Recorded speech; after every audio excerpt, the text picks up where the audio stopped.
Sources के माध्यम से है। देखो, हमारे फैमिली में से एक व्यक्ति इस एक्सीडेंट में चल बसा। हम इस विषय के बारे में बहुत इमोशनल है, इसलिए जो भी जिस तरीके से भी इंफॉर्मेशन हम निकाल पाए वो इंफॉर्मेशन हमने निकाली है। हम तो सरकार में नहीं है, लेकिन कोई भी विषय को लेके अगर आप आगे जाते हो, मन से काम करते हो, तो कुछ ना कुछ तो इंफॉर्मेशन हमारे पास आती है। उसके बेसिस पे ये प्रेजेंटेशन हमने बनाया है। ये प्रेजेंटेशन बनाते वक्त अगर समझो कुछ मेन जो पायलट थे उनके फैमिली को कुछ शंका हो या जो भी हो, उनको मुझे इतना ही बताना है कि ये जो रिसर्च हमने किया था, जो भी लोगों के माध्यम से हमको इन्फॉर्मेशन आई, मेरे अंकल इस क्रैश में गुजर गए। ये इन्फॉर्मेशन को कंपाइल करने के बाद हमारे मन में कुछ शंकाएं हैं और ये शंकाएं यहाँ पे हमने प्रस्तुत की है। इसीलिए कोई भी अगर इस विषय को पर्सनल लेता है, उनको मुझे बताना है कि हमने भी ये विषय को पर्सनल लिया है।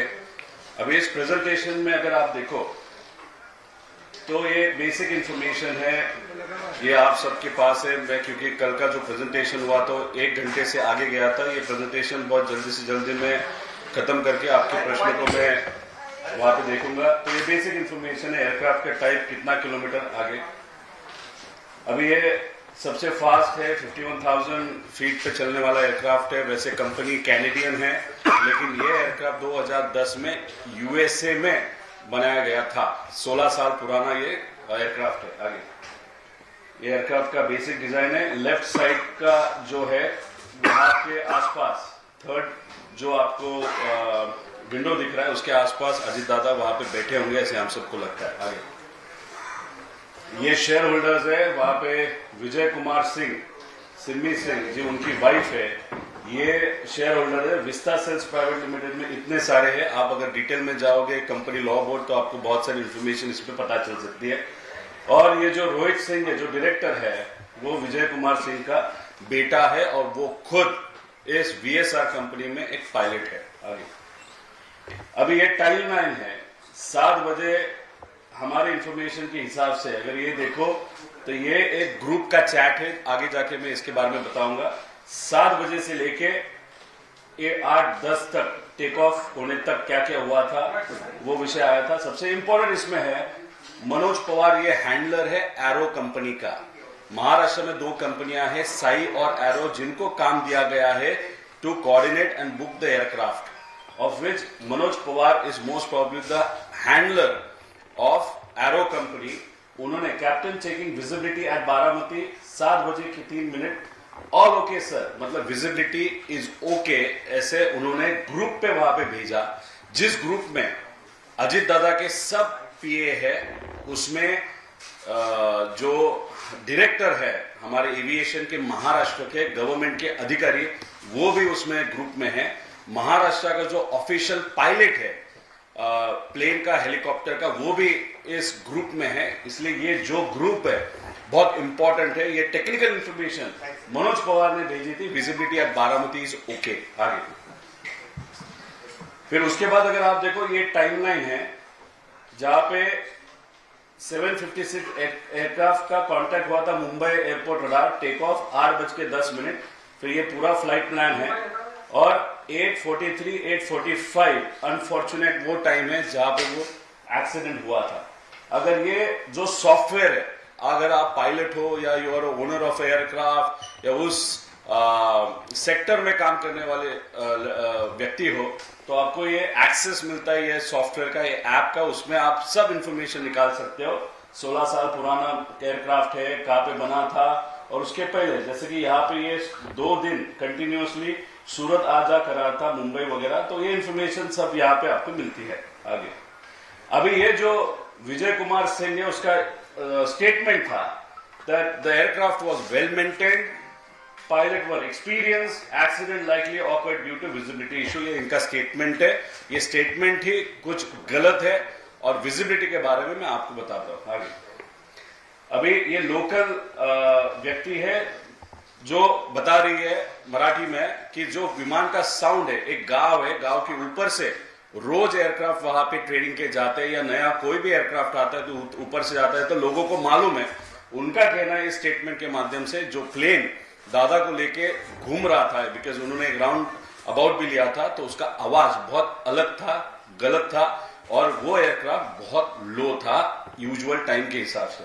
आगे ये एयरक्राफ्ट का वीडियो है जो आप सबने देखा होगा, ये चल रहा है, ये स्टॉल हुआ, उसके बाद 9 से 11 सेकेंड में वहां पे एयरक्राफ्ट क्रैश हुआ। जो आपको पाठक को पायलट है उनका एक स्टेटमेंट सुना होगा, ओ शिट, वो शायद जब स्टॉल हुआ था एयरक्राफ्ट उनको कुछ पता चला होगा, या स्टॉलिंग मैन्युअल भी हो सकता है सर्किट ब्रेकर के माध्यम से, तो शायद अगर मेन पायलट ने वो किया होगा या कुछ हो गया होगा या मैकेनिकल एरर आया होगा, उसके बाद कोई भी एक्सपर्ट हो उसको एक फील आता है ये होने के बाद इस हाइट पे, इस लेवल पे 100% क्रैश होता है। तो कोई भी नॉर्मल व्यक्ति जो अपने जान की परवाह करता है उसका एक रिएक्शन होता है। वो रिएक्शन पाठक मैम का था, को पायलट का, जहां पे उन्होंने ओ शिट करके 9 से 10 सेकेंड में वो एयरक्राफ्ट क्रैश हुआ था। हमारा ऑब्जेक्शन पाठक जो को पायलट है उन पे नहीं है, हमारा ऑब्जेक्शन आगे जैसे जाओगे वो ऑब्जेक्शन है the main pilot mister Kapoor. आगे अभी ये है कि व्हाट फेलियर ऑकर्ड, मतलब ये मैकेनिकल एरर क्या था वो देखने की जरूरत है, इसलिए the investigation has to be good. उसी के बाद जो भी एयरक्राफ्ट अगर कहां से भी आता है तो उसका चेकअप करना पड़ता है। फ्लाइंग करने के पहले उसकी हेल्थ, जो मेंटेनेंस हेल्थ होती है, जैसे कि जो इंपॉर्टेंट वायर्स है, केबल्स है, हाइड्रोलिक्स है, ये सब कुछ चेक करना पड़ता है, हर रोज चेक करना पड़ता है before the aircraft flies. This is norm given by DGCA। अगर आप बहुत बड़े बिजनेसमैन हो या आप जस्ट पायलट हो या मैकेनिकल व्यक्ति हो या ऑपरेटर हो, आपको ये चीजें देखनी ही पड़ती है। जो ये टेक लॉग सबसे इंपॉर्टेंट है, उस पर किसका सिग्नेचर था, रूटीन मेंटेनेंस किसने किया था, हेवी बेस करने वाले उनके मैकेनिकल जो एक्सपर्ट्स है वो कौन है जो सिग्नेचर कर, इस सब विषय के लिए एक सिग्नेचर होता है, एक डॉक्यूमेंट होता है, डॉक्यूमेंटेशन होता है, वो अभी इस इन्वेस्टिगेशन में देखने की जरूरत है, ऐसे हम सबकी मांग है। अभी ये है 2023 में 14 सितंबर 2003 में ये जो एक्सीडेंट हुआ था मुंबई में, उसका एक फुटेज है। अगर आप देखो तो फ्लैट रनवे है, वो प्लेन वहां पे, वो भी लेयर जेट का था 45XR, थोड़ा सा बड़ा वहां पे था। तो अभी अगर आप देखो तो वहां पे ILS सिस्टम बारामती में नहीं है, बहुत सारी चर्चा वहां पे हुई थी। अरे ILS बारामती में नहीं है, लेकिन यहां पे मुंबई में ILS होते हुए भी ये एक्सीडेंट वहां पे हुआ, तो ILS नहीं है इसलिए प्रोबेबिलिटी ऑफ एक्सीडेंट बढ़ जाती है। ये टेक्निकली अगर आप देखो तो वैसे नेसेसरी नहीं है, अगर pilot is a good pilot and experienced pilot. तो ये एयरक्राफ्ट एक्सीडेंट हुआ था। आगे अभी 2 साल में 2023 से लेके अब तक उस पर कोई भी इन्वेस्टिगेशन प्रोसीड नहीं हुआ था। ब्लैक बॉक्स में क्या आया था, कैसे हुआ था, कुछ भी नहीं हुआ था। अनफॉर्चुनेट एक्सीडेंट अजीत दादा का होने के बाद फिर ये DGCA के माध्यम से वहां पे एक न्यूज दी गई, सितंबर में जो एक्सीडेंट हुआ था उसका रिपोर्ट बहुत जल्द वहां पे दिया जाएगा। मतलब फिर हमारा कहना है अगर ये रिपोर्ट और इन्वेस्टिगेशन अगर प्रॉपर होता और ये जो VSR का एयरक्राफ्ट वो भी लेयर जेट एक्सीडेंट किसके कारण हुआ वो इंफॉर्मेशन अगर पहले हमारे पास होती तो शायद अजीत दादा का एक्सीडेंट नहीं होता। देखो हम अजीत दादा हमारे में नहीं है, वो तो मुद्दा हम ले ही रहे, उसके बारे में इमोशनल है ही, लेकिन आज भी अगर आप देखो तो हमारे CM हो, हमारे मंत्री हो, हमारे नेता है, या कुछ दिन पहले हमको पता चला था सचिन तेंदुलकर जी दिल्ली आए थे, उन्होंने भी VSR का एयरक्राफ्ट वहां पे इस्तेमाल किया था। इसलिए हम सबका कहना, मतलब फैमिली का कहना और हमारा कहना है कि VSR जिस तरीके से एयरक्राफ्ट को मेंटेन करता है बहुत गलत तरीके से मेंटेन करता है। इसके कारण मुंबई का 2023 का एक्सीडेंट हुआ, अजीत दादा का एक्सीडेंट हुआ। इसलिए हमारा कहना है, विनती है सबको, VSR का कोई भी प्लेन वहां पे कितनी भी इमरजेंसी हो आप प्लीज इस्तेमाल न करें। तो ये रिपोर्ट आता तो हमारे दादा आज रहते, ऐसे हम सबको लगता है। अभी EASA European aviation safety agency ने ये जो VSR का जो ऑपरेटर है उसको ये भेजा था कि बाबा ये एक्सीडेंट कैसे हुआ 2023 का, वो हमको बताओ। उसके बारे में कुछ इंफॉर्मेशन उन्होंने मांगी थी, लेकिन कुछ भी एक भी इंफॉर्मेशन वहां पे न DGCA के माध्यम से न VSR के माध्यम से वहां पे दी थी। तो EASA, क्योंकि ये बहुत बड़े एयरक्राफ्ट है, कुछ महीने पहले आपने देखा होगा कि एक बहुत बड़े क्रिकेटर को लेके मैं खुद मेरे कॉन्स्टिट्यूंसी में, वो भी बारामती एयरपोर्ट पे वहां पे लैंड हुआ, तो वो भी VSR का था। वो जो साइज के एयरक्राफ्ट है, लेगेसी हो या ग्लोबल हो, ये सब एयरक्राफ्ट यूरोप तक जा सकते हैं। इसलिए इन्होंने इंफॉर्मेशन न आने के कारण इसका जो थर्ड कंट्री ऑपरेटर का जो ऑथराइजेशन था वो कैंसिल किया था। आगे ये सब विषय EASA ने एक्शन लेके ये पूरा जो उसका लाइसेंस था वो कैंसिल किया। और कल जब मेरा प्रेजेंटेशन हुआ था, ये इंफॉर्मेशन कल मैंने नहीं दी थी, लेकिन कल कुछ बहुत सारे सीनियर जो पत्रकार है जो एविएशन सेक्टर हैंडल करते, उन्होंने मुझे बोला कि ये विषय जो रिपोर्ट है वो यूरोपियन एजेंसी को DGCA के माध्यम से कुछ दिन पहले देने वाले, कुछ मतलब 15-20 दिन पहले देने वाले थे, लेकिन एक व्यक्ति ने उसको जानबूझ के रुकाया। वो व्यक्ति कौन, ये आगे जाके शायद हमको पता चले, लेकिन that person is a political person, that too experience in aviation. आगे अभी ये जो सीरियस इशू इमर्ज, जैसे कि हमने पायलट से बात किया जो बहुत पहले काम करते थे, कुछ अभी काम कर रहे या अधिकारी थे, उनके फ्लाइट ड्यूटी टाइम लिमिटेशन, मतलब 12 घंटा अगर ड्यूटी होने के बाद 12 घंटे का गैप चाहिए, वो इस कंपनी फॉलो नहीं करती। कॉकपिट वॉइस रिकॉर्डर, क्योंकि कॉकपिट पे जो होता है वो रिकॉर्ड होता है, वो बहुत सारे एयरक्राफ्ट में बंद होता है। हमारी मांगने की इस एयरक्राफ्ट का डेटा हमको चाहिए। उसी के पहले जो भी VIP फ्लाइंग होती है उसका डेटा DGCA ने VSR के माध्यम से वहां पे मांगना चाहिए। चेकलिस्ट टेक्लॉग ये मेंटेन नहीं करते, मतलब जो भी प्लेन फ्लाई होने के पहले उसका हेल्थ देखा जाता है, वो देखा नहीं जाता। उसका अलग अलग कारण वहां पे हो सकता है, स्टैंडर्ड ऑपरेटिंग प्रोसीजर नहीं है। और due to VSR emphasis on cost cutting, मतलब क्या कि ठीक है एक आध पार्ट है वो अगर उसका लाइफ होता है, देखो हेलीकॉप्टर में 2500 या 2000 घंटे का लाइफ होता है, उसका इंजन 2200 या 2500 जो भी लाइफ होता है, उसके बाद कितना भी अच्छा हो वो बदलना पड़ता है, 6-7 करोड़ का खर्चा होता है। वैसे प्लेन का भी होता है, एक टिपिकल लाइफ साइकिल होता है, उसके बाद इंजन बदलना पड़ता है, बहुत सारे इक्विपमेंट बदलने पड़ते हैं।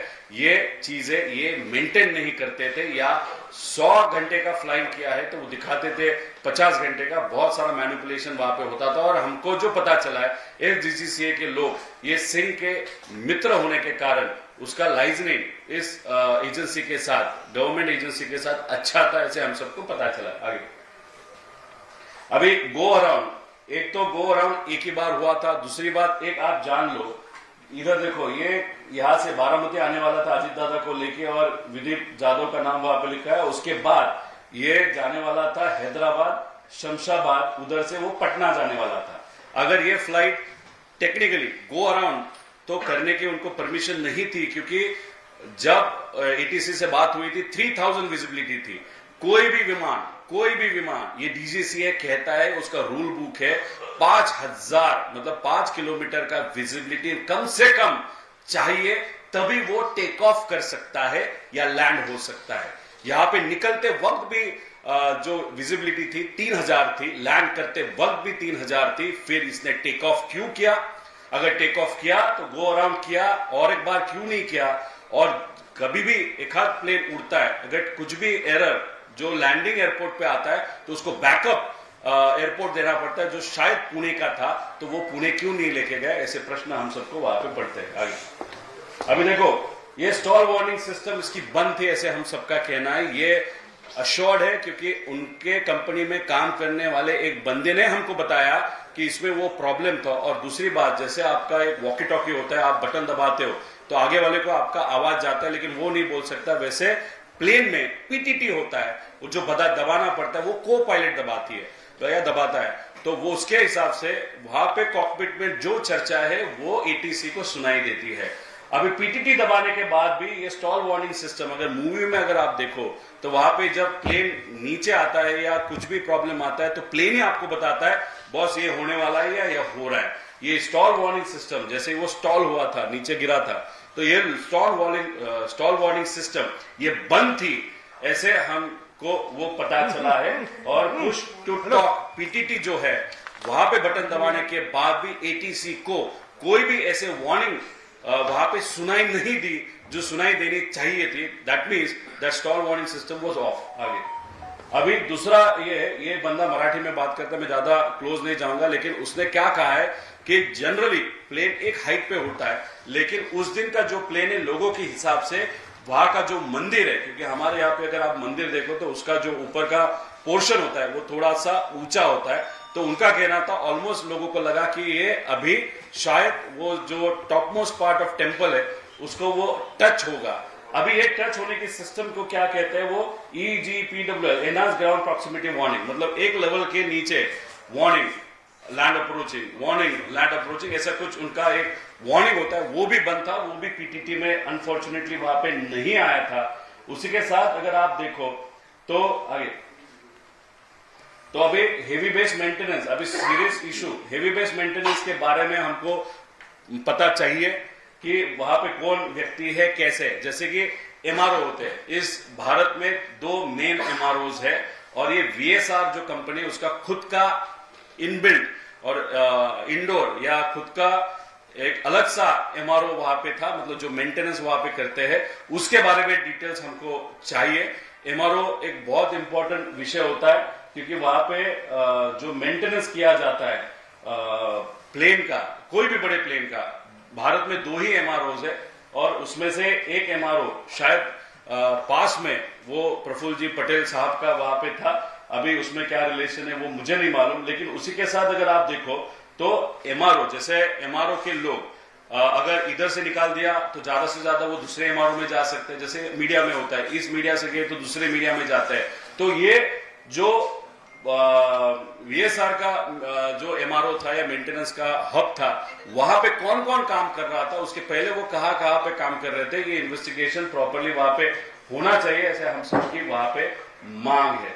और उसके बाद लीगल अथॉरिटी, ये सब कुछ विषय जो यहाँ पे दिए हैं उसकी डिटेल्स हम सबको वहां पे चाहिए। आगे अभी दूसरी बात जो वीएसआर के बारे में बताया गया कि वीएसआर में बहुत सारे बात एक्स्ट्रा फ्यूल टैंक जो अलाउड नहीं है, वो भी वहां पे विमान के पीछे जो एक बैग रखने की जगह थी वहां पे इलीगली वहां पे रखा जाता था। इसलिए हमको जो हैंगर होता है या हैंगर के बाहर का जो सीसीटीवी होता है, जो भी वीएसआर के जहां पे भी प्लेन लैंड हुए, मेंटेन हुए, हैंगर है या उनका एमआरओ है, वहां के सब डिटेल्स हमको वहां पे चाहिए, ऐसे हम सबका कहना है। क्योंकि अगर एडिशनल टैंक विदाउट परमिशन अगर आप रखोगे कॉस्ट कटिंग के माध्यम से, जो हमको एक्स पायलट ने वहां पे बताया कि इनको एक आदत थी ऐसे इलीगल विषय करने की, तो at that height for that plane that extra fuel which you are carrying in the can acts like a bomb that needs to be noted. आगे अभी देखो हमको क्या जो क्लियरेंस इंजीनियर है, ऑफिसर है, उसके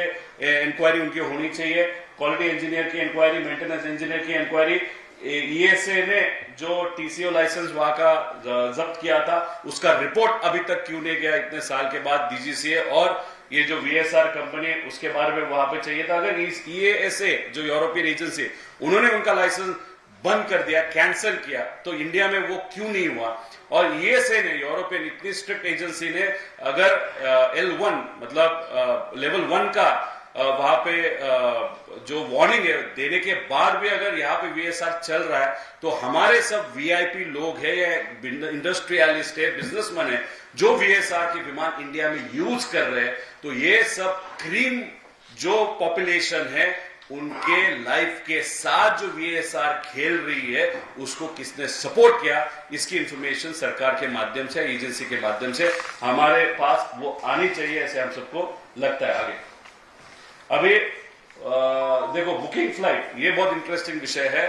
कोई भी वीआईपी मंत्री हो, उसका एक ग्रुप होता है, उस ग्रुप में अगर आप ये जीआर देखो महाराष्ट्र शासन का, वहां पे साई एक हैंडल करता है, एरो नाम की एजेंसी हैंडल करती है, इसमें 2 अलग अलग ग्रुप्स होते हैं। अगर 1 तारीख से 15 तारीख तक हमको बुकिंग करना है तो साई का ग्रुप इस्तेमाल किया जाता है महाराष्ट्र में, और अगर 15 से 31 तक करना है तो एरो का इस्तेमाल किया जाता है। उसमें डायरेक्टर एविएशन महाराष्ट्र से लेके वो महाराष्ट्र के ऑफिशियल जो पायलट्स है, उसके साथ सब पीए होते हैं और हैंडलर होते हैं, ये सब वहां पे उस ग्रुप पे होते हैं। उस पे अगर आप देखो 7:13 27 तारीख शाम को ये प्लेन बुक हुआ था। मतलब अजीत दादा का प्रोग्राम ये गाड़ी का था, प्लेन का नहीं था। प्लेन का बुकिंग कब हुआ? जब उनको 27 तारीख को उनकी मीटिंग्स, उनका काम ये लेट होने के कारण उनको 7:13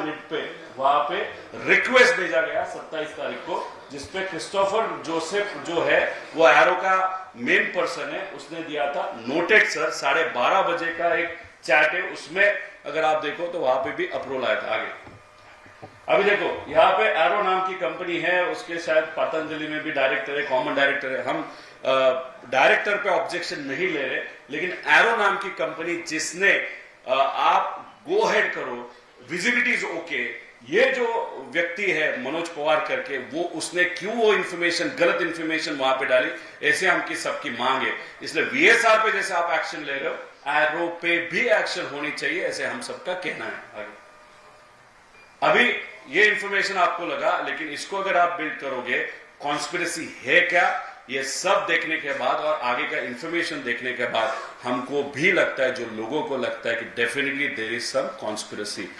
आगे अभी जब ये मैं रिसर्च कर रहा था, लोगों से बात कर रहा था, एक बंदे ने एक मोसाद नाम की इजराइल की जो एजेंसी है, उसके बारे में एक बुक मुझे वहां पे दी, और उस बुक में एक पेज है, उस पेज में एक रेफरेंस है जहां पे एक एजेंट बोलता है कि डेगन नाम का एजेंट है, कौन है मुझे नहीं मालूम, लेकिन वो रेफरेंस ऐसे है कि सबसे बड़ा weapon which is the most important strategy to assassinate anyone is basically sometimes it's most effective to kill the driver, and that's that. That means अगर आप गाड़ी चला रहे हो कोई, और उसके पीछे अगर एक महत्वपूर्ण व्यक्ति बैठा है, अगर गाड़ी का स्पीड है तो बेस्ट है ड्राइवर को टारगेट करे। अगर प्लेन का ड्राइवर कौन है, वो पायलट होता है। आगे अभी ये लोगों के मन में है कि शेड्यूल क्यों चेंज हुआ, why did he stay back on 27? that is a basic प्रश्न। अभी देखो जो स्टोरी लाइन हुआ, मैं किसी पे ऑब्जेक्शन ले रहा हूं या उनके ऊपर मैं मतलब ये इन्वेस्टिगेशन उनके ऊपर जानी चाहिए ऐसे नहीं कह रहा हूं, लेकिन 27 को क्या हुआ और 28 को क्या हुआ, ये 2 चीजें मैं आपको बताऊंगा। 27 को कैबिनेट की बैठक महाराष्ट्र में अजीत दादा और सब मंत्रियों की थी, 12 साढ़े 12 बजे वो खत्म हुई होगी। दादा ने अपने स्टाफ को बताया था कि 5 बजे तक गाड़ियां रेडी रखो, शायद पुणे जाना पड़ेगा।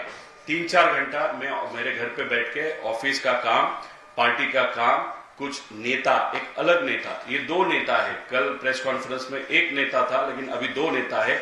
एक नेता मुझे मिलने आएगा और एक कुछ ऑफिस का स्टाफ है, कुछ कंसल्टेंट के बारे में चर्चा है।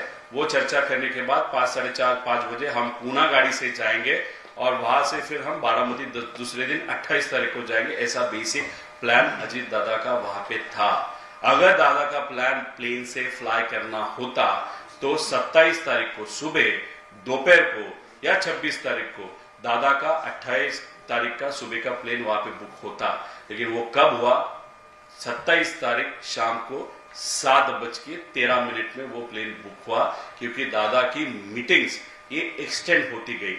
जो नेता, जो अलग नेता वहां पे आया था, वो कुछ उनके पॉलिटिकल चर्चा थी, और सबसे इंपॉर्टेंट चर्चा देखो, दादा के साथ लास्ट 4 to 5 मंथ्स में बहुत उनके साथ था, उनके साथ चर्चा करता था।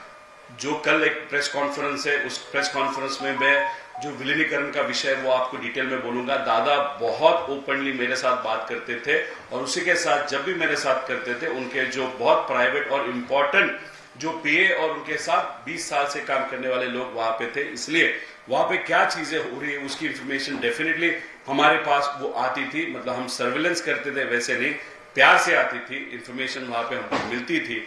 तो वहां पे जो चर्चा 27 तारीख को चल रही थी और शायद वो हीटेड चर्चा थी, एक पॉलिटिकल कंसल्टेंसी के बारे में उनका जो सर्विसेज है वो सर्विसेज अपने को कैंसिल करने पड़ेंगे, ऐसी भूमिका अजीत दादा की वहां पे थी। क्योंकि इतने सारे पैसे देने के बाद भी अगर परफॉर्मेंस वहां पे मिल नहीं रहा तो वो सर्वे के लिए ही वो एजेंसी इस्तेमाल करेंगे, लेकिन पॉलिटिकल एडवाइस के लिए नहीं। और वो चर्चा जो 5 साढ़े 5 बजे तक होनी चाहिए थी, खत्म होनी चाहिए थी, वो चर्चा बहुत लेट तक वहां पे गई। एक नेता वहां पे था, दूसरा नेता शायद जो था वो फोन पे था। फोन पे दादा से बात होने के बाद एक कोई तो फाइल थी, जो फाइल शायद 10 दिन के बाद 15 दिन के बाद वो सिग्नेचर हो सकती थी, लेकिन कहा गया कि कुछ भी करो लेकिन ये फाइल पे आज साइन करना पड़ेगा। दादा की आदत अगर आप देखो तो इमीडिएटली कोई भी फाइल वो पेंडिंग नहीं रखते थे, तो उनको लगा उनके घर में वो फाइल है, लेकिन माहिती इंफॉर्मेशन निकालने के बाद वो फाइल मंत्रालय में थी। मंत्रालय से वो फाइल उस ट्रैफिक में घर पे लाई गई और लाने के बाद वो एक्चुअली सिग्नेचर वहां पे हुआ, और उसके कारण जो लेट हुआ तो दादा के पास दूसरा कोई ऑप्शन नहीं था। इसीलिए उसके बाद दादा ने निर्णय लिया कि आप एक काम कीजिएगा, प्लेन वो बुक कीजिएगा। फिर उसके बाद प्लेन वहां पे बुक किया गया। अभी किसने उनको कहा या सजेस्ट किया वो मैं तो नहीं बता सकता, उसके बारे में इंफॉर्मेशन मेरे पास नहीं। जो इंफॉर्मेशन मेरे पास थी वो आपको बताई। फिर 27 तारीख के बाद 28 तारीख का प्रोग्राम मैंने आपको बताया था कैसे कैसे वो फ्लाई किए, इसलिए ये 27 और 28 का विषय वहां पे है। आगे तो अभी दादा, इसमें दादा मराठी में बोलते हैं कि मैं कैप्टन की सुनता हूं। कैप्टन अगर बोलेगा तो अरे मराठी है, छोड़ना। दादा ने वहां पे बोला है कि दादा ने वहां पे बोला मैं कैप्टन की सुनता हूं, कैप्टन जो बोलता है वो मैं करता हूं। और हमने खुद के आंखों से देखा था, दादा एक डबल इंजन हेलीकॉप्टर से जब ट्रैवल कर रहे थे मुंबई से लेकर पूना तक, लोनावला में वहां पे फॉग सिचुएशन हर वक्त रहती है, बहुत बार होती है, तो दादा ने वो हेलीकॉप्टर टर्न करने बोला था, वापस वो गाड़ी से वहां पे आए थे। दादा कभी भी प्लेन के साथ या हेलीकॉप्टर के साथ रिस्क नहीं लेते थे। जो भी कैप्टन बोलता है वो सुना जाता है। अगर आप वो ग्रुप के बारे में देखो, वो ग्रुप पब्लिक है, ग्रुप का भी इन्वेस्टिगेशन करना है तो करना चाहिए वो ग्रुप। और दूसरा ग्रुप में आगे जाके आपके बोलने वाला हूं, तो उसमें वो जो हैंडलर है मनोज करके, उसने कहा था कैप्टन से मेरी बात हो गई है, द वेदर इज ओके।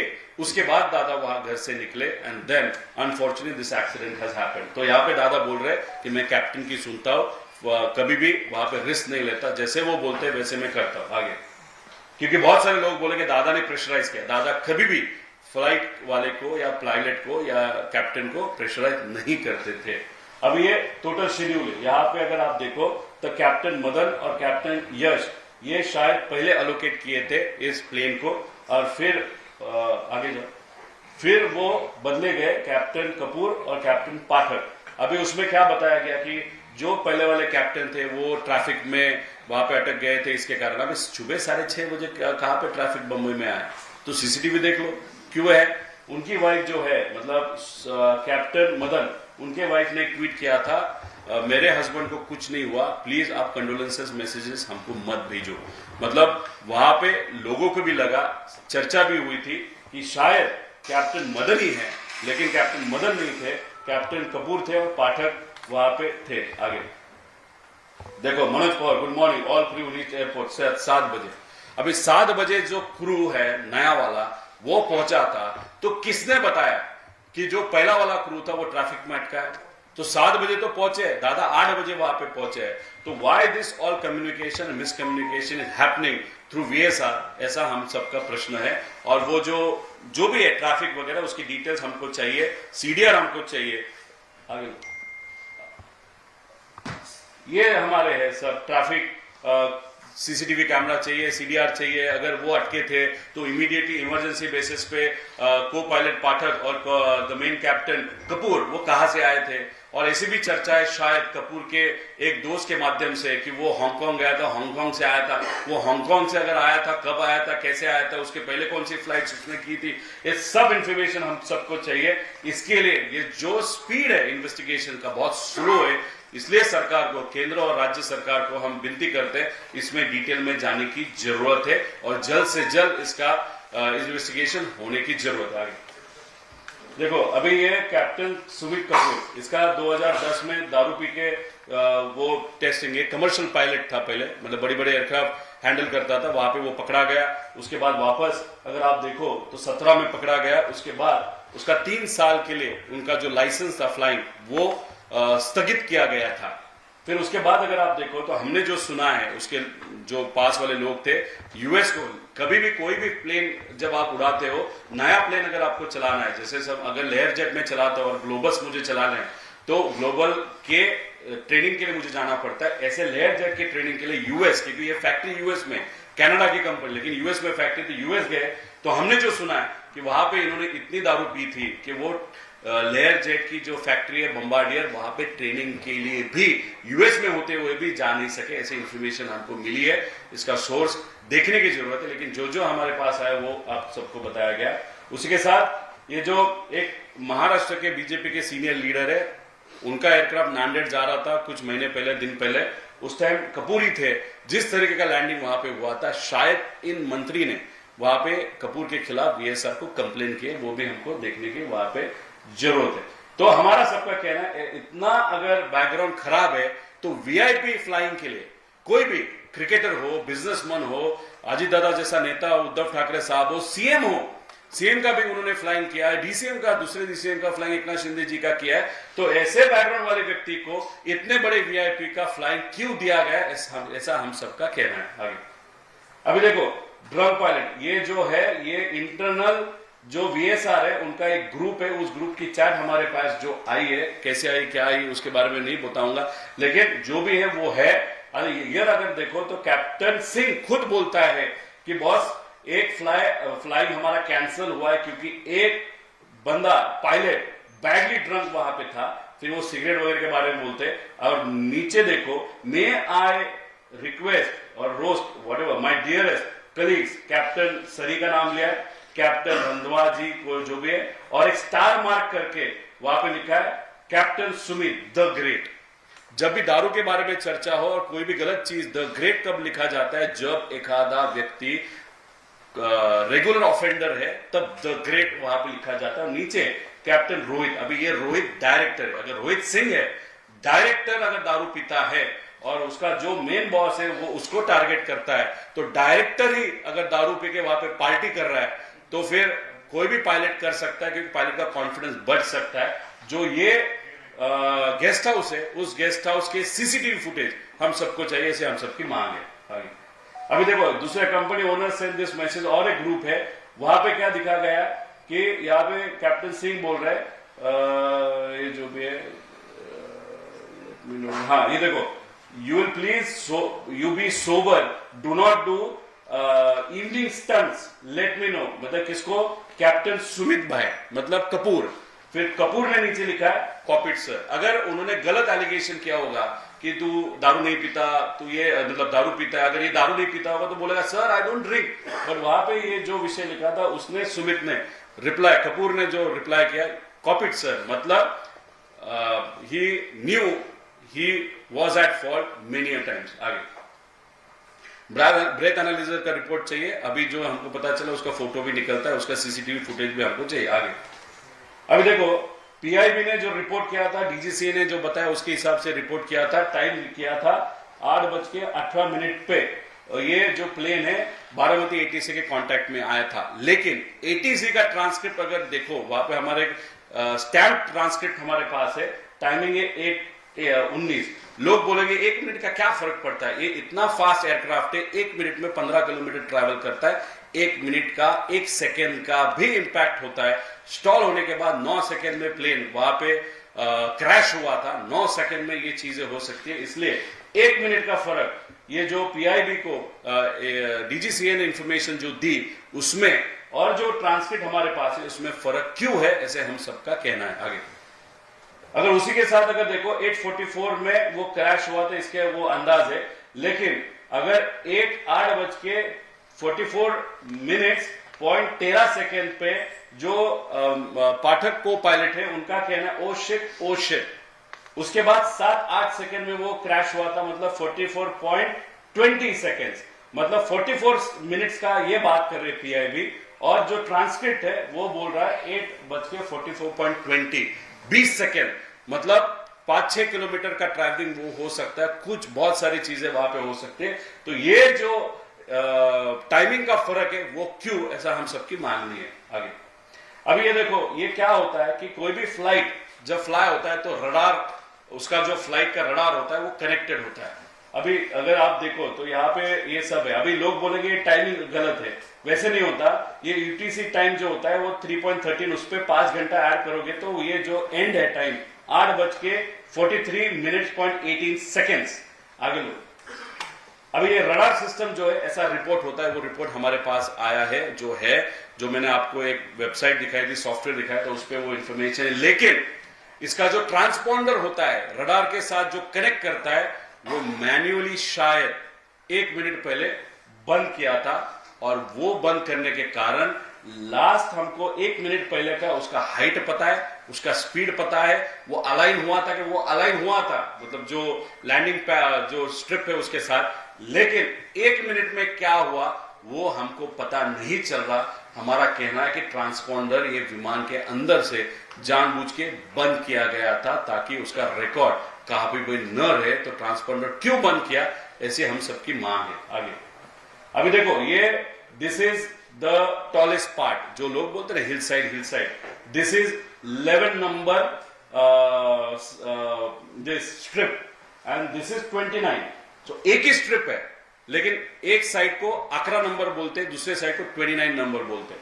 अभी देखो, ये है 11, तो यहाँ पे हाइट है, और ये है 29, ये MIDC के बाजू है, ये फ्लैट है। जैसे मुंबई का फ्लैट था, वैसे अगर 29 पे लैंड होता तो इतना बड़ा एक्सीडेंट नहीं होता। शायद आज अजीत काका, अजीत दादा हमारे पास होते, लेकिन जानबूझ के 2 बार नंबर 11 क्यों मेन पायलट के माध्यम से मांगा गया। बिकॉज देखो, को पायलट जब बात करती है वो सिर्फ बात करती है, दिमाग कौन लगाता है, तो मेन पायलट लगाता है। मेन पायलट ने जानबूझ के 2 बार 11 नंबर का, मतलब हाइटेड, जो एलिवेटेड है, जो डिफिकल्ट है, और उसी के साथ 11 पे लैंड होते वक्त आगे सनलाइट भी थी। अगर 29 पे लैंड होता, क्योंकि वहां पे जो विंड का स्पीड है वो बहुत लो था या 0 था, तो 29 वाज द बेस्ट ऑप्शन। आगे सनलाइट नहीं होता, फ्लैट एरिया रहता, हिली एरिया नहीं होता।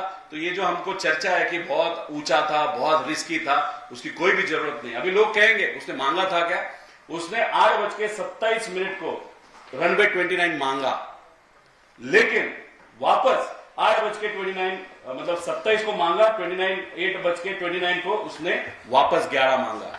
एक बार हुआ क्या, नहीं। आगे लो, अभी 8:36 को वापस उसने 29 मांगा, फिर वापस वो कैंसिल किया, वापस 11 मांगा। तो 2 बार 29 का ऑप्शन होते हुए भी, विच is the safest option, why number 11 runway was again asked for, which was the most risky thing, that is our question। अभी ये वीडियो है, आप बोलोगे, बहुत से बोल रहे हैं कि वहां पे विजिबिलिटी का विषय नहीं था। देखो, ये जो कर्सर है वो वीडियो शायद आपने देखा, प्ले करो ना, नहीं हो रहा, लेकिन आपके पास हम भेज देंगे। तो यहां पे प्लेन नहीं दिख रहा, प्ले करो ना। अभी वहां पे देखो, ये कुछ लाइन आई, फिर बॉम्ब ब्लास्ट हुआ, प्लेन नहीं दिखा, लाइन दिखी। तो लाइन क्या है वो भी हमारा कहना है, वो आग है या रिफ्लेक्शन है, वो हमको देखने की जरूरत है। ये वीडियो किसी के पास नहीं था, कल से ये वीडियो आप सबके पास आया होगा, वो हमने वहां से एयरपोर्ट के यहां से निकाला है। और वहां पे अगर आप देखो तो मतलब प्लेन नहीं दिखा, लेकिन स्पोर्ट दिखा, बॉम्ब, मतलब जो भी आग दिखी, that means visibility was an issue. आप बोलोगे विजिबिलिटी वॉज एन इशू, तो वो तो सिंह भी बोल रहा है, लेकिन आगे जाके आगे लो। अभी ये है visual flight rules of DGCA, वो कहते हैं 5000 मीटर की विजिबिलिटी होने ही चाहिए before take off and before landing. फिर अगर ये विषय है, if that is the rule, and वो 8:31 को विजिबिलिटी इज 3 किलोमीटर, ये बारामती ATC ने बोलने के बाद वहां से वो प्लेन टर्न होके पुनः लैंड होना चाहिए था। फिर ये रूल होते हुए भी जो मेन पायलट है कपूर, उन्होंने वो ओवर रूल क्यों किया, या उनके ऊपर प्रेशर था VSR का, अरे बिजनेस हमारा जा सकता है, धंधा हमारा बैठ सकता है, हमको 10 लाख का भाड़ा वहां पे नहीं मिलेगा क्योंकि हमको आगे हैदराबाद जाना है। तो ये चीजें ध्यान में रख के इन्वेस्टिगेशन होने की जरूरत है, ऐसे हम सबका मांगना है। और उसी के साथ ये रूल होते हुए भी अगर आप देखो वो हैंडलर जो कपूर है एरो का, उसने वहां पे बताया कि विजिबिलिटी इज क्लियर। तो विजिबिलिटी जो क्लियर नहीं थी तो फिर पवार ने, जो भी मनोज पवार है जो भी है, उसने क्यों वहां पे बताया, एरो ने क्यों बताया कि विजिबिलिटी है? क्योंकि वो रिपोर्ट देखने के बाद पीए ने अजीत दादा को बताया कि अभी हम जा सकते, विजिबिलिटी इज ओके। अजीत दादा ने वो एक्सेप्ट किया। कैप्टन ने उनको शायद बोला होगा कि इट्स ओके ओके, लेकिन एटीसी ने वो ओके कभी नहीं किया था। फिर ऐसा क्या हुआ, क्यों विजिबिलिटी न होने के बाद भी जानबूझ के वहां पे बताया गया कि विजिबिलिटी इज ओके?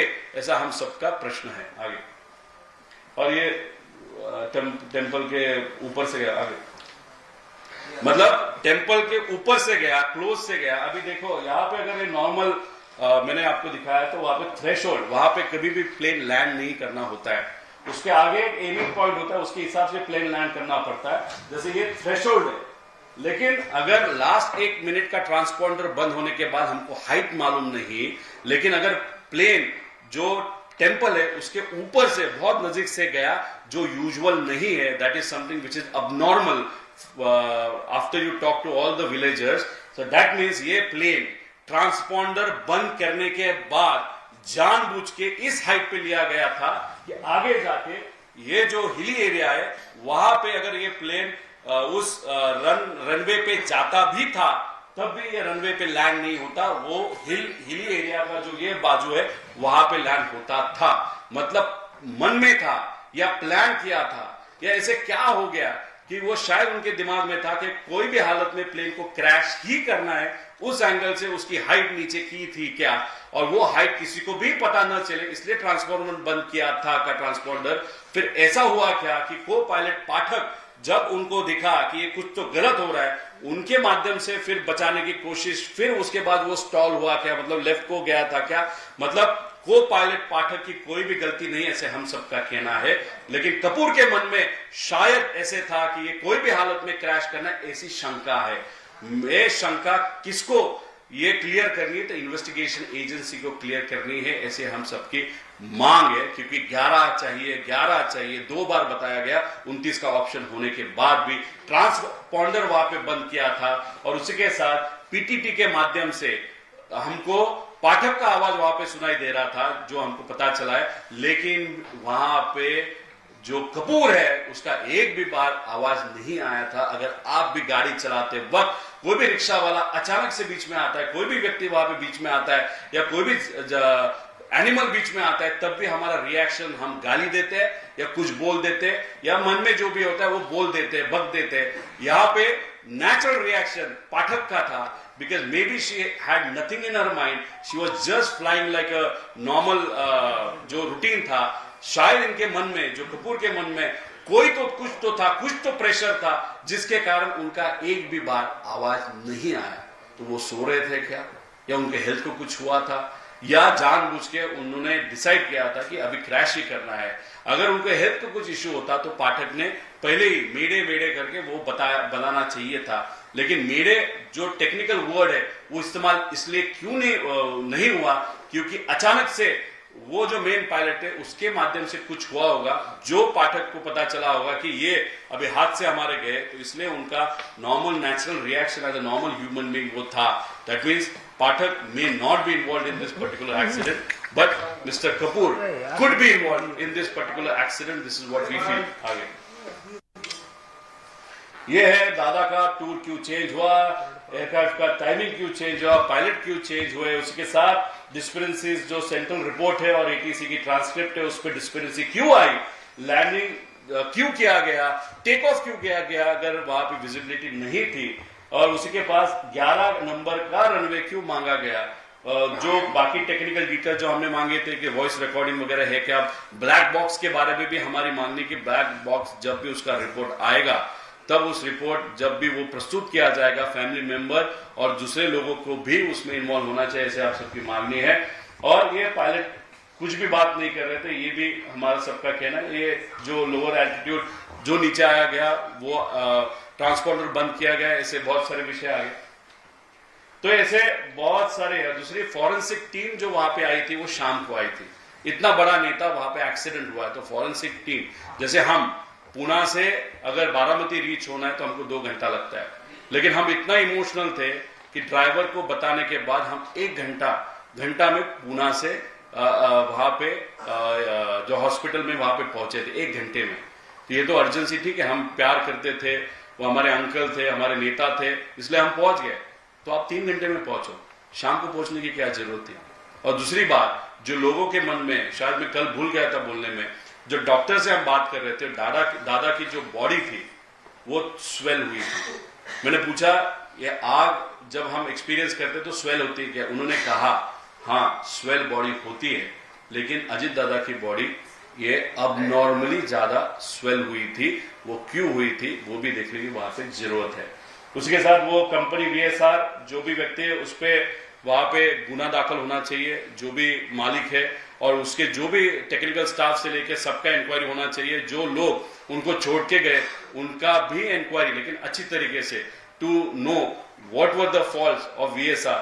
और VSR का बिजनेस अभी से अभी आज के बाद बंद होना चाहिए, क्योंकि ये रिस्क है ऑल VIPs के लिए, क्योंकि ये बंदा कभी भी वहां पे मेंटेन नहीं करता, ये कॉस्ट कटिंग वहां पे करता है। उसी के साथ ये जो AAIB जो ये है DGCA का, वो प्रॉपरली वहां पे, मतलब ये गवर्नमेंट का एजेंसी है तो डाउट बहुत सारे होते हैं, लोगों का कहना है इनके माध्यम से करो।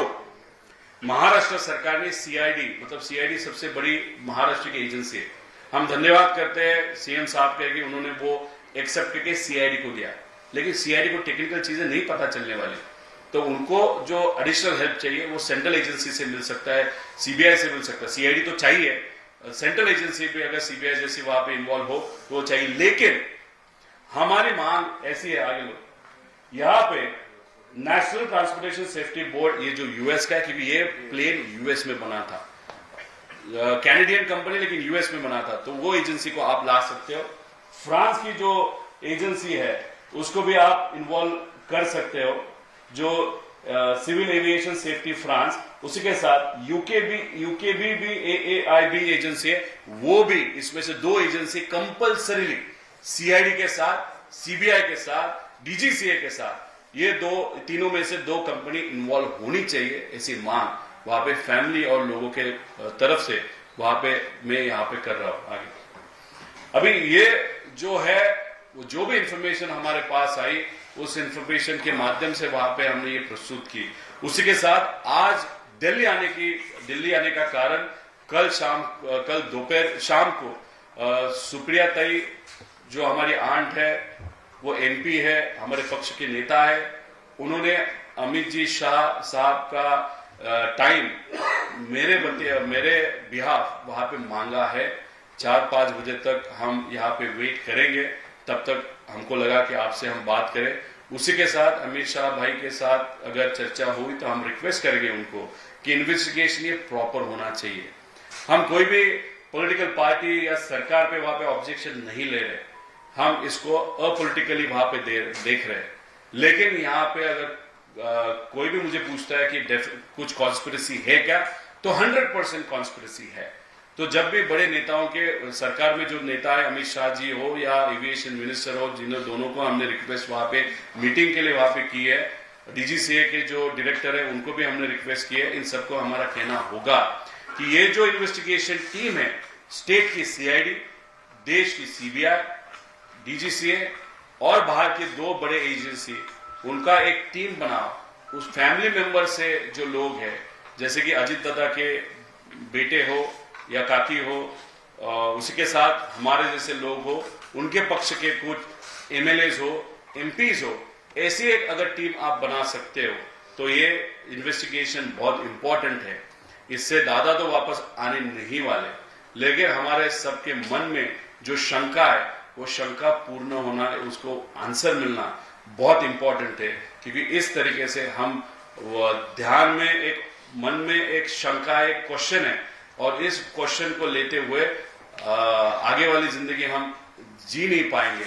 इसलिए इस क्वेश्चन के सब आंसर मिलने की वहां पे जरूरत है, तभी हम शांत वहां पे बैठ सकते हैं, महाराष्ट्र शांत वहां पे हो सकता है। और उसका सबसे बेस्ट माध्यम है ये हमारी जो मांग है, उस मांग के हिसाब से वहां पे इन्वेस्टिगेशन होने की जरूरत है। सिंह बहुत पहुंचा हुआ व्यक्ति है, वो इंफॉर्मेशन वहां पे छुपा सकता है, मैनिपुलेट कर सकता है, डॉक्यूमेंट्स मैनिपुलेट हो सकते हैं। इसके पहले भी वो हुए थे।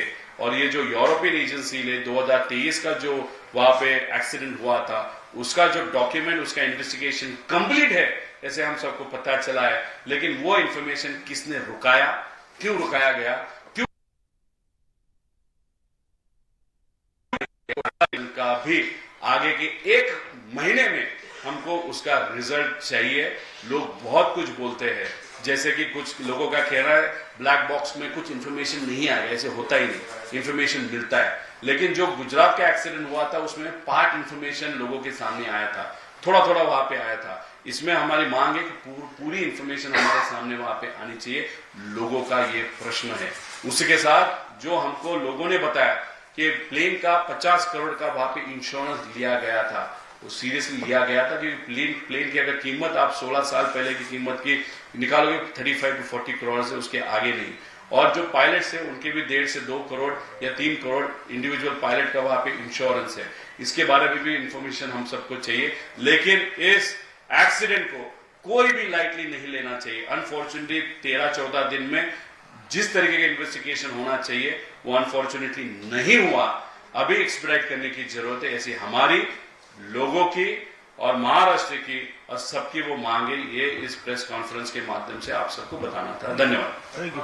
मेरा एक सवाल है, मेरा भी एक सवाल है।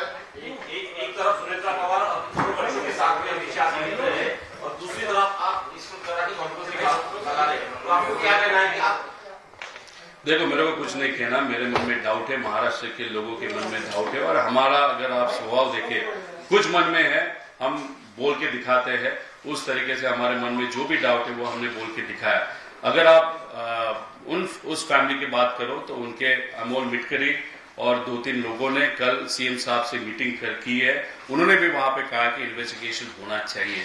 जब मैं पार से मिला था, पार से जब बात हुई थी 13 दिनों में, तब उसके भी मन में बहुत सारे प्रश्न हैं। शायद इसी के कारण अमोल मिटकरी, ठोमरे मैडम, उसके बाबा पाटिल और 2-3 जन कल जाके सीएम साहब से मिले होंगे। मतलब पार वो जो सुनेत्रा काकी है, उन्होंने शायद उनको बताया होगा, इसलिए वो कल गए थे। हम हमारा काम वहां पे कर रहे हैं और तब तक करते रहेंगे जब तक असलियत लोगों के सामने नहीं आती। रोहित, मेरा एक सवाल है। जब पहला एक्सीडेंट आया था तो ममता बनर्जी ने सबसे पहले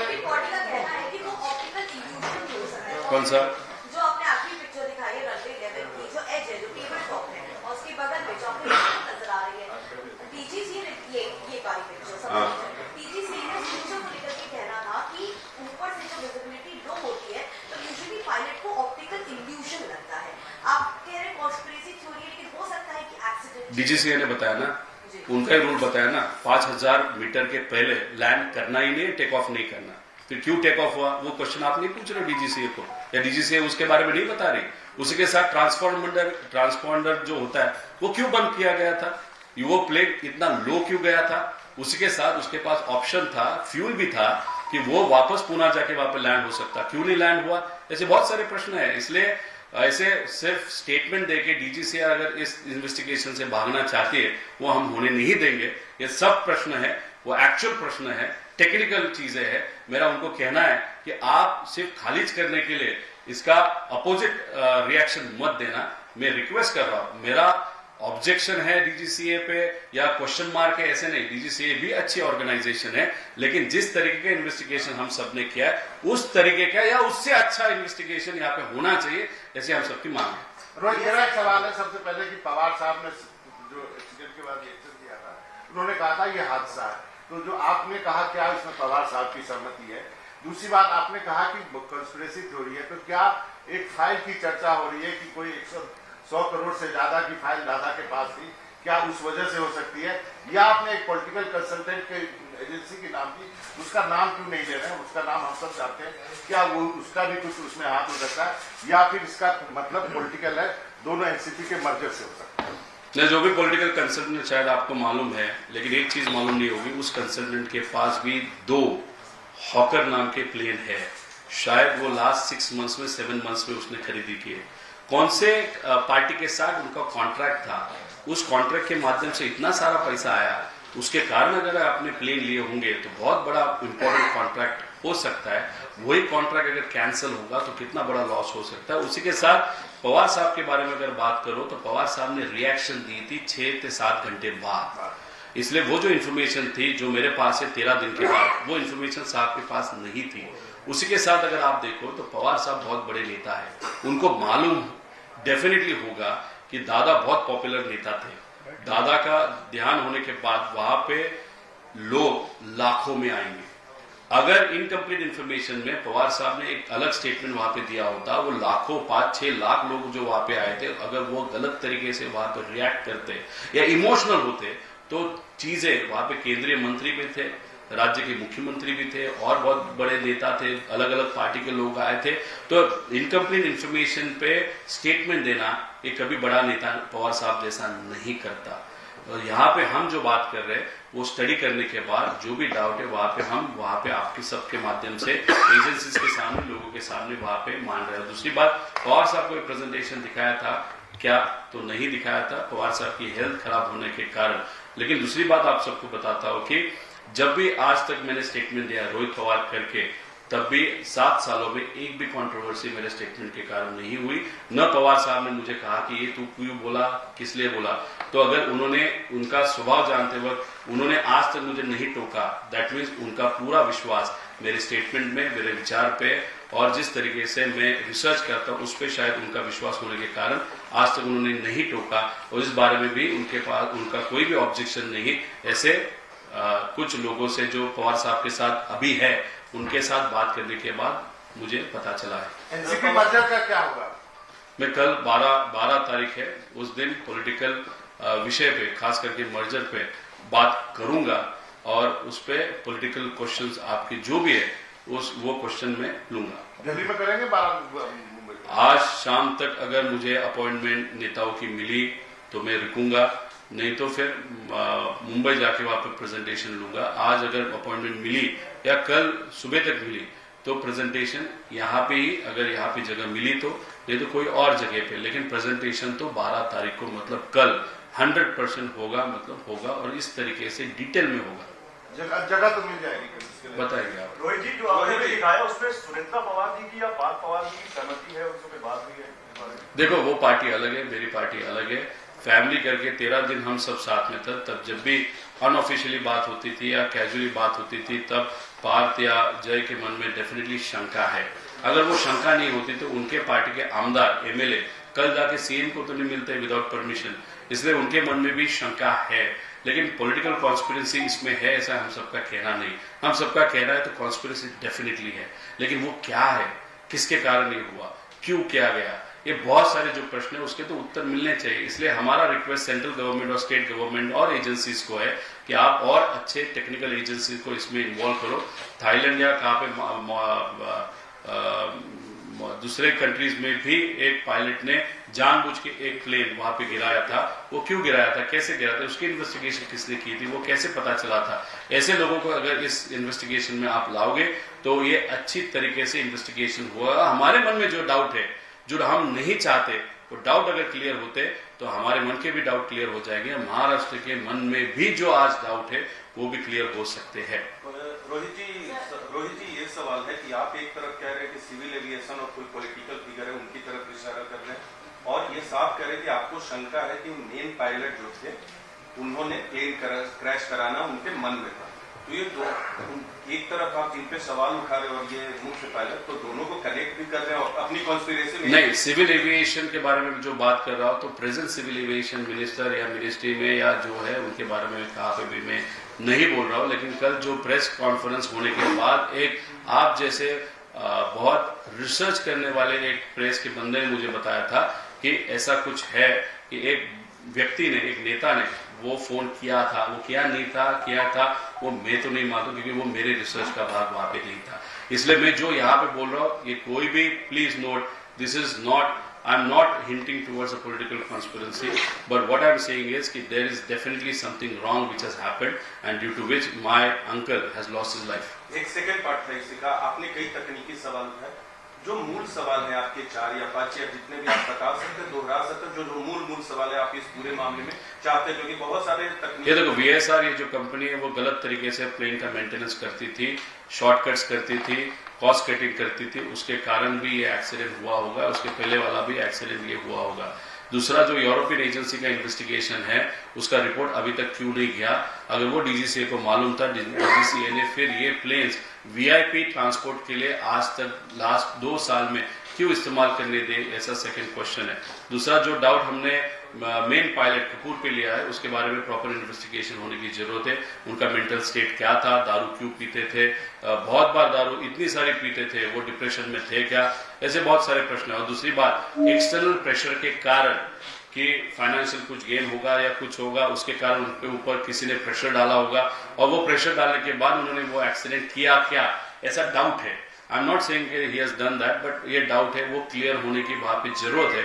और सबसे इंपॉर्टेंट बात, इन्वेस्टिगेशन करते वक्त ये प्रॉपरली इन्वेस्टिगेशन टेक्निकल बेसिस पे होने की जरूरत है, जैसे हम सबकी मांग है।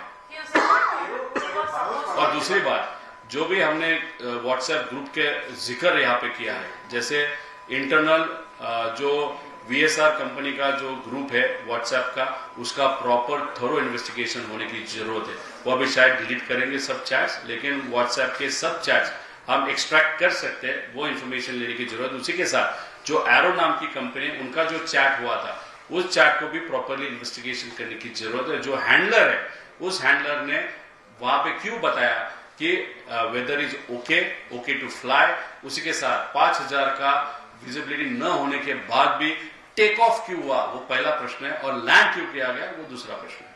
There was a report you said that was supposed to be submitted, but it was stalled by an individual who was very much experienced in aviation, and you mentioned that he also has good political experience as well. What kind of report was it, and what was the association of this? That report was about this European agency who asked VSR and DGCA about the accident which happened in 2023.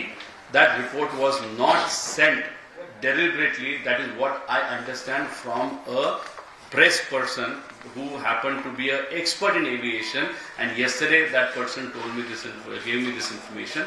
This information needs to be cross-checked, but my request is 2 years have happened after that accident, but till today no investigation report has come out. अगर वो investigation report 6 महीने में आता तो उसके बाद वो report के बाद इसके डिस्पेरेंसीज हमको पता चलते और नेग्लिजेंस पता चलते, वो इंप्रूवमेंट अगर होता तो अजीत दादा का एक्सीडेंट नहीं होता। इसलिए जो भी delay in reporting is also considered to be a negligence, and उस नेग्लिजेंस के कारण ये एक्सीडेंट हुआ, ऐसे भी हम कह सकते हैं।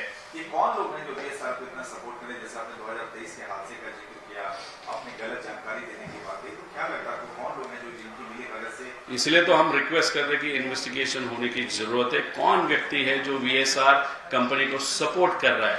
इतना बड़ा हादसा 2023 में होने के बाद यूरोपियन एजेंसी ने उनको वहां पे उनका लाइसेंस कैंसिल करने के बाद भी इंडिया के बहुत सारे VIPs अलग अलग क्षेत्र के, पॉलिटिकल से लेके स्पोर्ट्स से लेके सिनेमा तक, उनको ये VSR का जो फ्लाइट है या प्लेन है वो इस्तेमाल करने की वहां पे परमिशन दी थी। उसी के साथ ये 27 प्लेन्स है, 27 प्लेन्स टोटली VSR का जो सिंह है उनके मालिकी का नहीं है।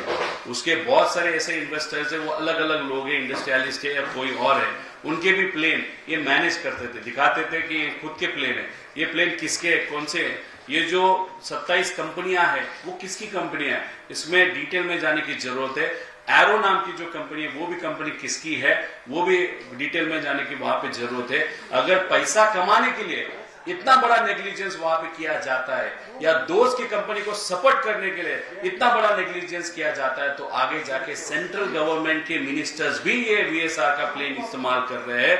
सचिन तेंदुलकर जैसे लोग भी ये VSR का प्लेन इस्तेमाल कर रहे हैं, एक्टर से लेके लीडर्स तक।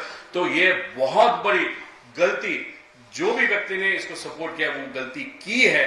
इसमें अनफॉर्चुनेटली मेरे अंकल का डेथ वहां पे हुआ है। मेरा रिक्वेस्ट यही है कि VSR को आज के आज वहां पे बंद किया जाएगा, आरओ को आज के आज बंद किया जाएगा, क्योंकि हम पवार फैमिली को जो नुकसान वहां पे हुआ है, महाराष्ट्र को नुकसान हुआ है, वो कोई भी नेता जो पावर में है या नहीं है उनको, या जो भी अलग सेलिब्रिटी उनको, उनके फैमिली को ये तकलीफ न हो, इसके कारण ये हम विनती करते हैं। Mr. Rohit, there are two aspects. One, that this could be an accident, and one, another possibility theory which you are suggesting. One, no, none of the aircraft is allowed to fly without the airworthiness. This particular airjet was airworthy. Second, it was not carrying fuel tank. It had fuel, but the fuel that the aircraft could carry because of the emergency situation. We spoke about visibility. जब कहीं visibility का issue होता है, roundabout होता है, emergency landing होती है, तो extra fuel होता है. Regulatory body of AAIB की prelim report जो अभी तैयार हो रही है, उसमें एक mention कि भाई वहाँ पर fuel उतना ही का aircraft है जितना वो carry कर सकता है. Plane में MEL नहीं था. MEL मतलब ऐसी कोई issue नहीं थी technical जिसकी वजह से maintenance issue था. ऐसा भी तो हो सकता है कि BSR की जो खुद maintenance की issue है, उनके fault में से accident ही ना हो, लेकिन आप possibility थोड़ी बनी है जिसकी evidence नहीं है. मैम, अगर आपको DGCA ने इतनी सारी इंफॉर्मेशन बताई है तो नहीं, ठीक है, तो उनको मुझे कहना है कि जो भी रिसर्च आज तक आपके पास आया वो आप लोगों के पास लेके आओ ना। दूसरी बात, एयर वर्दी प्लेन है, प्लेन दिखाते वक्त एयर वर्दी था, तो उसमें से कुछ इक्विपमेंट अगर निकाल के दूसरे प्लेन को लगाए होंगे ड्यूरिंग द रूटीन मेंटेनेंस, वो आपको मालूम है या DGCA को मालूम है? किसने चेक किया? वहां पे बहुत सारी बार लेयर जेट के उनके पास 7 प्लेन्स है। ये प्लेन का कुछ चीज दूसरे जगह पे, दूसरे जगह पे ये लगा सकते हैं अगर आपका क्लाउड वहां पे DGCA में है जो VSR कंपनी का है, because it is the largest private plane management company in India. तो इसलिए आप एयरवर्दी है मतलब खत्म हो गया ऐसा मत समझो। आज एयरवर्दी दिख रहा है, वो सिर्फ स्टैंप करने के लिए, बाद में जाके कुछ भी हो सकता है, इसलिए हमने वो टेक्निकल रिपोर्ट्स वहां पे मांगे हैं। इसलिए ये एक्सीडेंट को सिर्फ हम एक राजनीति में एक व्यक्ति है और हम प्रेजेंट कर रहे हैं, इसलिए हम राजनीति इसमें कर रहे हैं। उसके कारण इसका काउंटर करने के लिए अगर गलत तरीके से विषय को कोई भी एजेंसी वहां पे दिखा रही, मैं उनको विनती करना चाहता हूं, हम हमारे फैमिली में जो लॉस हो उसके बारे में तो हम डिटेल में मांग ही रहे, लेकिन दूसरे किसी का लॉस न हो, ये भी एक रीजन है ये प्रेजेंटेशन या ये प्रेस कॉन्फ्रेंस का। विवाद करवाने से लेके जो इन्वेस्टिगेशन फ्लो चल रहा है, ऐसा मानना है, उसको क्या कोर्ट में चुनौती? देखो, हम रिक्वेस्ट कर रहे हैं, अभी इतना बड़ा प्रेजेंटेशन करने के बाद हमारा ये एक्सपेक्टेशन है कि केंद्र सरकार और राज्य सरकार जो भी हमारी मांग है उसको सीरियस लेते हैं, बिकॉज हम पॉलिटिसाइज नहीं कर रहे। अगर इस विषय को हम पॉलिटिसाइज नहीं कर रहे तो उसका जेन्युइननेस उस एजेंसी और नेताओं को पता चलेगी, और ये जो इन्वेस्टिगेशन है जो धीमे गति से चल रही वो जरा सा स्पीड अप वहां पे की जाएगी, और अगर वो हो गई तो कोर्ट में जाने की कारण नहीं है, और हमको कोर्ट जाना ही नहीं है। हम अपेक्षा करते हैं, हमको विश्वास है कि राज्य सरकार और केंद्र सरकार और एजेंसी ये प्रॉपर्टी इन्वेस्टिगेट करेंगे, लेकिन करते वक्त हमारी ये भी रिक्वेस्ट है कि बाहर के अच्छे कंट्रीज की 2 एजेंसियां जिसको बहुत बड़ा अनुभव है इस टाइप के एयरक्राफ्ट के, वो एजेंसी को भी इस इन्वेस्टिगेशन का पार्ट किया जाना चाहिए। Thank you.